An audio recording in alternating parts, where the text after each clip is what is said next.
m'appelle Verena.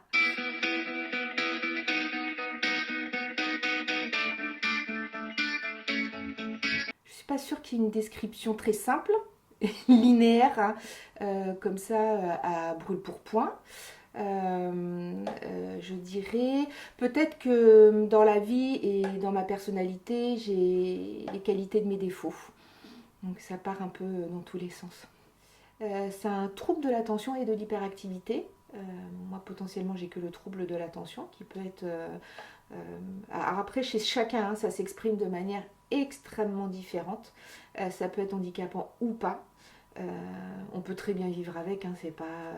Voilà, mais souvent, on va vous trouver feignant. Alors qu'on n'est pas feignant, on est juste tétanisé dans une espèce d'état où on n'arrive pas à en sortir, même s'il y a la tête qui va à 200 à l'heure, le corps n'arrive pas à suivre. Donc on est là, on fait. Il y a des choses qu'on doit faire qu'on remet toujours au lendemain. J'adore quand tout est clean et tout est bien rangé, je suis bordélique au possible. Et je me retrouve que dans mon bordel et pas dans mon rangement. Donc et pour tout, c'est comme ça. Pour tout. Donc voilà, ça peut causer des problèmes au niveau professionnel. Moi j'ai la chance parce que maintenant on en rit beaucoup.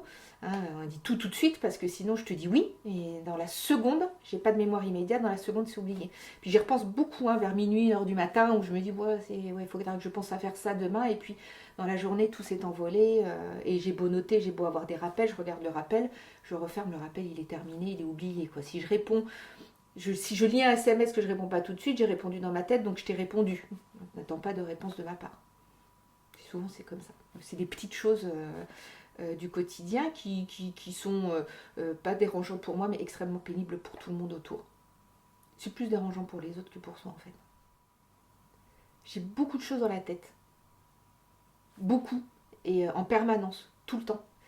Et le fait de parler ou de penser aux gens que j'aime dans ma tête, moi, ça me fait du bien, mais j'ai l'impression, alors c'est paradoxal parce que ça me fait du bien parce que j'ai l'impression de leur parler, sauf qu'en fait, je leur parle pas.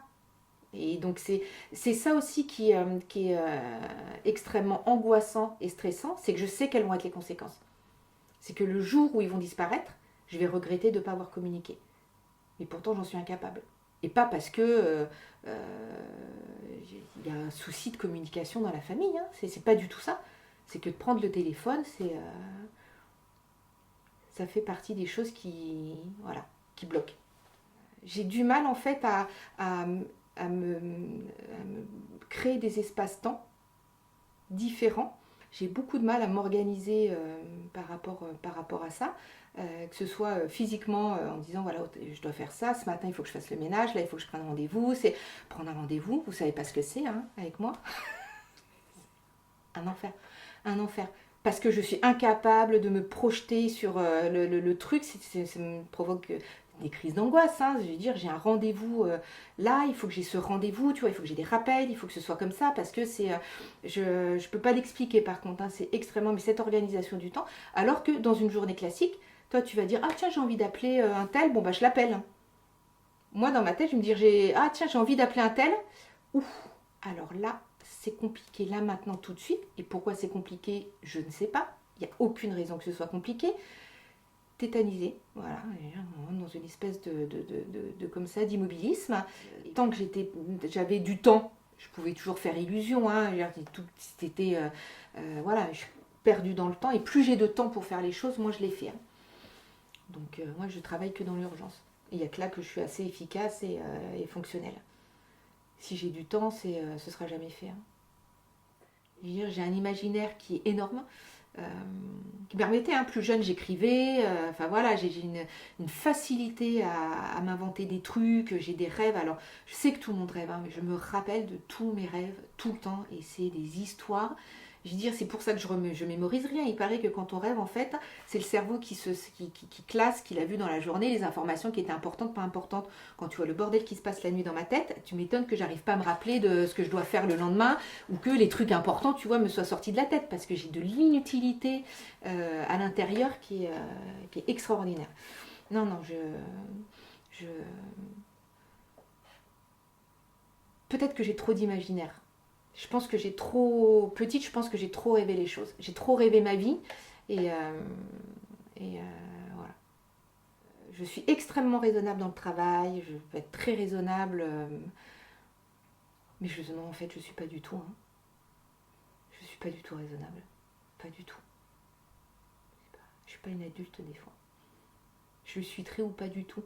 Je ris beaucoup, je ris tout le temps, j'essaie de prendre les situations avec humour et j'ai besoin du rire dans ma vie. Tout simplement, j'ai besoin de rire pour me sentir bien et pour être positive, pour avancer, pour relativiser, pour profiter, je pense que le rire apporte tout. Je ne suis pas maternelle, mais je suis maternante. Donc, et je l'ai toujours été. Toute ma vie, j'ai été très maternante. Et donc là, je fais des bobos, mis des petits pansements, Peppa Pig, voilà, on fait le bisou qui guérit. C'est voilà, j'ai ce côté maternant. Je prends soin. Donc pour moi, c'est ça être maternante. C'est-à-dire que si ça va pas, je suis là. S'il y a besoin de consoler, je suis là. Je prends soin de cette manière-là. Je prends soin des corps, des âmes, mais pas des estomacs ou du linge à repasser ou des choses comme ça. Je ne peux pas me faire violence.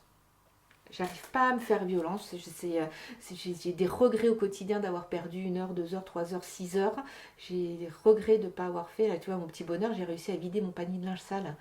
Tu ne peux pas imaginer. Ça, c'est un petit bonheur que je m'autorise parce que c'est quelque chose qui pour moi, est très violent. Ce quotidien comme ça, où j'ai beaucoup de mal. Et là, j'ai réussi. Et, je peux te dire que je vais rentrer au roulant des mécaniques. Hein.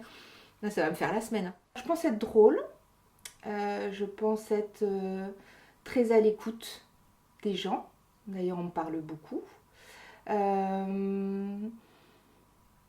J'ai des grandes envies. Toujours de très grandes envies. Des caps dans ma vie où généralement, voilà, je fais des choses par envie et puis après, j'en fais d'autres et j'avance comme ça.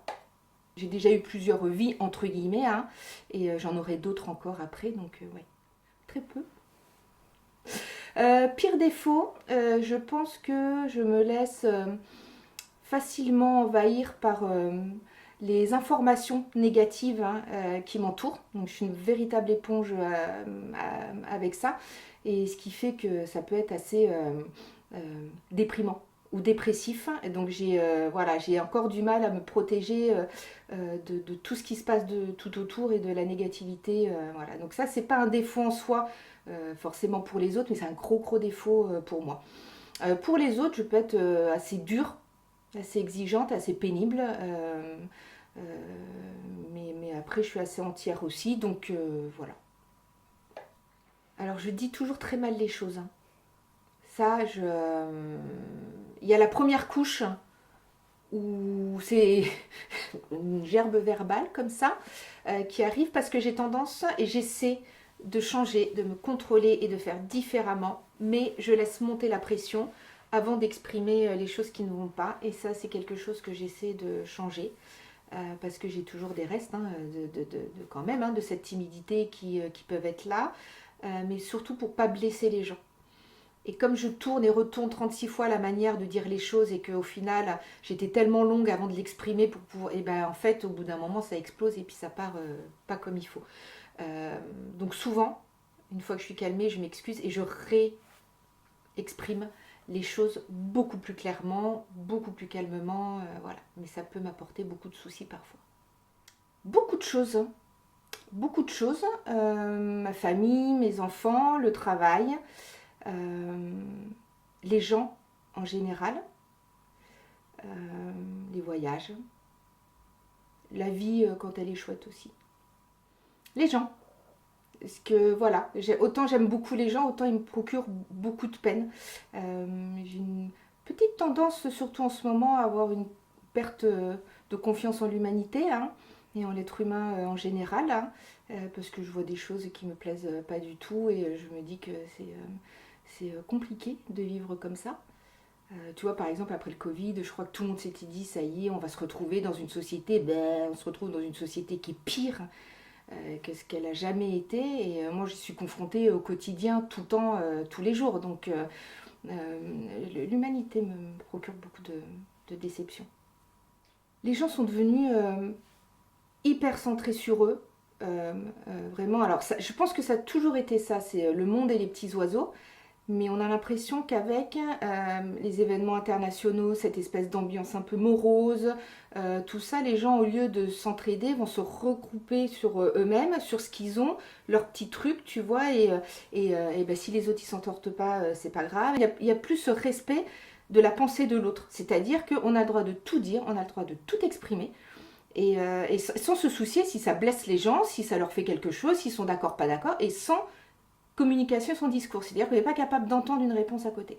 Souvent, on dit que le respect est perdu chez les jeunes, et c'est pas chez les jeunes que le respect est perdu, c'est vraiment chez les personnes plus âgées. Et moi, je me rends compte que plus on vieillit, moins on pense aux autres, et moins on pense à ce qui va se passer après nous.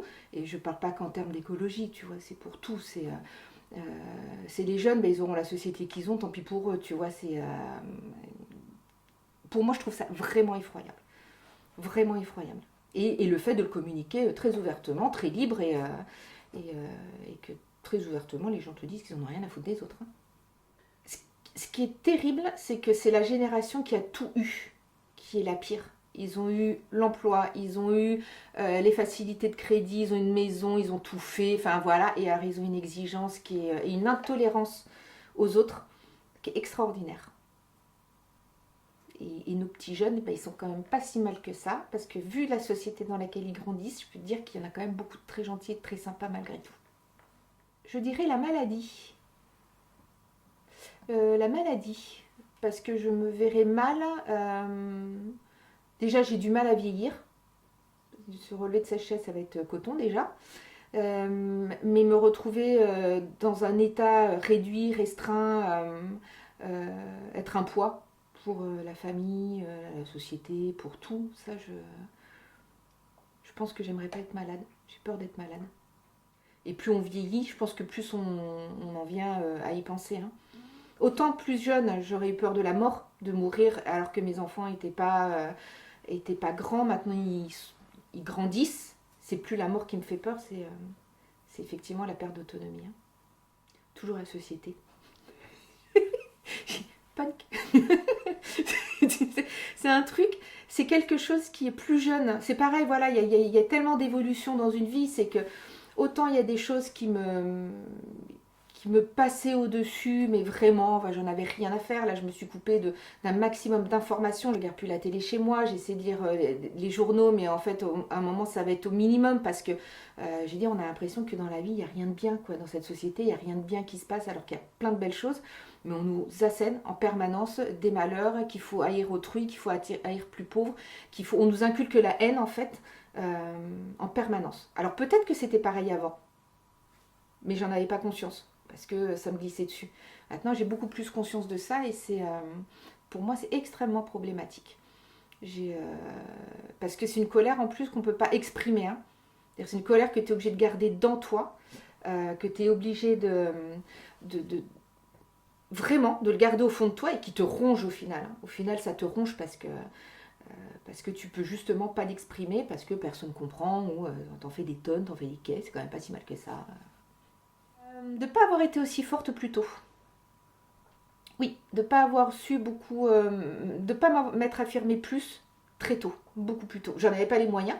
Je sais pourquoi maintenant j'en avais pas les moyens, mais c'est mon plus gros regret. Franchement, j'aurais peut-être fait la même chose, les mêmes erreurs, mais différemment. Pas avec le même sentiment. Pas avec les mêmes sentiments. Pas avoir le sentiment d'avoir subi parfois la vie, subi des décisions d'autrui que j'ai pas osé contredire. Donc ouais, ça c'est mon regret. J'ai été trop absente. Ça c'est un des gros regrets que j'ai pu avoir. Sauf qu'à un moment, il a fallu que je fasse des choix. Et ben, le choix, ça a été de les nourrir, de payer des factures, d'être dans cette société, voilà, de leur donner l'image que moi j'avais eue. Alors je ne sais pas si j'ai fait le bon choix, qu'on est fort, que dans la vie on fait ce qu'on veut et quand on a décidé de le faire. C'est-à-dire qu'on mène ses propres choix. J'aurais pu effectivement rester au foyer, à vivre du RSA, à la maison, avoir un tout petit boulot qui ne nous permette pas grand-chose, mais d'être là en permanence. mais ça n'aurait pas été moi. Donc j'ai fait le choix de continuer dans cette affirmation, donc de changer de voie professionnelle, d'avoir l'opportunité de devenir entrepreneur et d'avancer dans cette voie-là, mais qui demande énormément d'investissement et donc peu de présence auprès de mes fils au quotidien, que j'essaie de compenser différemment. Je ne sais pas si j'ai bien fait, si j'ai mal fait. Peut-être qu'un jour ils me le diront ou pas. Mes atouts physiques, j'en ai plus beaucoup. J'étais extrêmement sportive. Justement, quand j'ai fait un peu ce burn-out suite à un trop-plein émotionnel, j'ai arrêté le sport, contrairement, j'aurais dû continuer à en faire beaucoup plus. Donc physiquement, j'ai plus de force. Physiquement, on parlait au tout début de la peur de la perte d'autonomie de la maladie. Hein. Je suis plutôt dans un stress physique parce que j'ai un travail qui est extrêmement prenant, qui est extrêmement physique, qui est extrêmement usant, qui m'use beaucoup. Et là, de force, j'en ai plus beaucoup, donc il faut que je me reprenne par rapport à ça. Et en force psychologique, je dois en avoir quand même énormément, mais j'ai du mal quand même à pointer dessus. Hein. Franchement. Parce que justement, je me laisse toujours trop envahir. Par contre, quand il faut aller au combat, je vais au combat. Les mêmes. J'ai une capacité à me laisser envahir. J'ai beaucoup de motivation sur les coups de minuit, 1h du matin. J'ai une vie, hein. Je ne vous dis pas le lendemain ce que je vais faire. J'ai des journées qui vont tout arracher. Pour au final, non. Tu te lèves tôt, tu fais un peu de sport, comme ça après tu te prépares, tu arrives, tu vas chez tout ça, et tu vas arriver, tu seras bien, tu auras la patate. Ben non, tu n'as rien fait pendant 2 heures, tu étais comme ça, je ne sais pas ce qui s'est passé, mais voilà, non, j'ai